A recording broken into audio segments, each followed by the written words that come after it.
সম্বলপুর গ্রামে মোহন তার স্ত্রী রুম্পার সাথে বসবাস করত।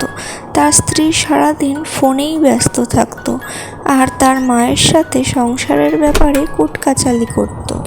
আর বলো না মা, সারাদিন এত কাজ করতে হয় সংসারে, সে আর কি বলবো। এই, তুমি কাজ না করে আড়ি পেতে আমাদের কথা শুনছো? আড়ি পাততে যাবো কেন? সকাল থেকে তো সমস্ত কাজ আমিই করি, তাও তুমি বলবে যে সব কাজ নাকি তুমি করেছো? সারাদিন তো কোনো কাজ করো না, ফোন নিয়েই ব্যস্ত থাকো। ও, এই ব্যাপার। সমস্ত কাজ যখন তুমিই করো, তাহলে আজ না হয় সব কাজ তুমিই করো। আমি একটু পরে শপিংয়ে বেরোবো। নতুন শাড়ি কেনার জন্য আমাকে 5,000 টাকা দেবে। সামনেই পয়লা বৈশাখ। মোহন চুপচাপ তার বউয়ের কথাগুলো শুনতে থাকে। কতদিন পরেই শপিংয়ে বেরিয়েছি। ওই কিপ্টে লোকটার সাথে বিয়ে করে আমার জীবনটাই একদম নরক হয়ে গেল। আগে কত শপিংয়ে বেরোতাম। রুম্পা যখন তার মনে মনে এইসব কথাগুলো বিড়বিড় করছিল, তখন পিছন থেকে এক শাকচুন্নিও তার কথা শুনছিল। শাকচুন্নি বলল, ও, এর হাতে যে দেখছি আইফোন, ফোনটা পেলে আমিও রিলস বানাতাম। এরপর সেই শাকচুন্নি তার পিছু পিছু তার বাড়ির দিকে রওনা দেয়। পিছু করতে করতে শাকচুন্নিটি একদম তার বাড়িতে পৌঁছে যায়। এরপর রুম্পা ঘরে প্রবেশ করার সাথে সাথে সেও তার পিছু পিছু তার ঘরে প্রবেশ করে যায়।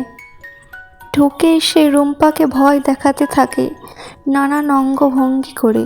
রুম্পাও ভয় পেয়ে যায়, সে আতঙ্কিত হয়ে দাঁড়িয়ে থাকে। তারপর সেই ডাইনিটি একটি ছুরি বের করে তাকে ভয় দেখায় এবং বলে তার ফোনটি তাকে দিয়ে দিতে, কারণ ফোনটি দিয়ে সে রিলস বানাবে। তারপর সেই শাকচুন্নি মন্ত্র পড়তে শুরু করে। এক্ষুনি ফোন দিয়ে দে, না হলে তোর ঘাড় মটকাবো।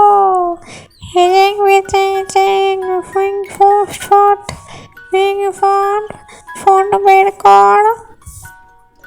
এরপর শাকচুন্নি তাকে স্ট্যাচু করে তার হাত থেকে ফোনটি কেড়ে নিয়ে তার হাতে ভ্যাকিউম ক্লিনার ধরিয়ে দিয়ে চুপচাপ সেখান থেকে বাড়ি চলে যায়। শাকচুন্নি চলে যাওয়ার পর মোহন বাড়ি ফিরে তার বউকে অজ্ঞান অবস্থায় পড়ে থাকতে দেখে খুবই আতঙ্কিত হয়ে তার খোঁজ নিতে শুরু করে। কি গো, কি হলো গো? অজ্ঞান হলে কি করে? তারপর কেটে যায় বেশ কিছুদিন। রুম্পা এখন মন দিয়ে সংসারের কাজ করে। সেই শাকচুন্নি তার থেকে ফোনটা নিয়ে যাওয়ার পর সে আর নতুন কোনো ফোনও কেনেনি, সংসারে মন দিয়েছে। অন্যদিকে আমরা সেই শাকচুন্নিকে দেখি তার আর এক ডাইনি বোনের সাথে মিলে রাস্তাঘাটে দাঁড়িয়ে সেই ফোনটি নিয়ে রিলস বানাতে থাকে।